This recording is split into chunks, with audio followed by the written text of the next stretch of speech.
আমি জানি না কেন্দ্রের যে সরকার আছে কোন সংবিধান মানে কিনা, কোন আইন মানে কিনা। ওদের একটাই আইন,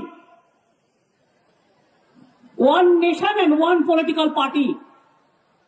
আর ইলেকশন আসলেই ভাওতা দেওয়া, মিথ্যে কথা বলা, ছলনা করা। বলছেন 400-র ওপর সিট পাবেন, তাহলে কেন ইডি, তাহলে কেন সিবিআই, তাহলে কেন ইনকাম ট্যাক্স, তাহলে কেন রাজ্যের অফিসারদের বদলি করার?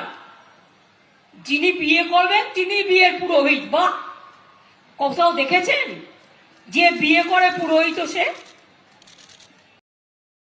একটা বছর নয়, 34টা বছর ছিলে বাবা, নরকঙ্কালের মালা পরিয়েছ, থানায় থানায় থানার দেওয়ালের মধ্যে ডেড বডি ঢুকিয়ে পেস্ট করে দিয়েছ, হলদি নদীতে ভাসিয়ে দিয়েছ, বস্তায় নুন বেঁধে ডেড বডি ভাসিয়ে দিয়েছ। ডায়েরি করতে কেউ থানায় যেতেই পারতো না। আজকে কোথায় তারা? আজকে ছেলেরা এডুকেটেড হয়ে অনেক অনেক ডিগ্রি কামাচ্ছে, অথচ দেখুন ইন্টারন্যাশনাল লেবার অর্গানাইজেশন ILO বলছে এখানে 90% শিক্ষিত যুবকের চাকরি নেই। এখানে 90% শিক্ষিত যুবকের চাকরি নেই। মানে দেশে, সারা দেশে শুধু ফিতে काटे और मिथ्ये কথা বলে।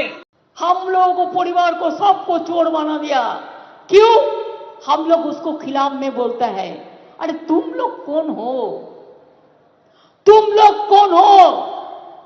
पावर से जब जाओगे ना तब खत्म हो जाएगा, तब मालूम हो जाएगा देश का रुपया कहां गया, कैसे गया, किधर गया, कौन लिया।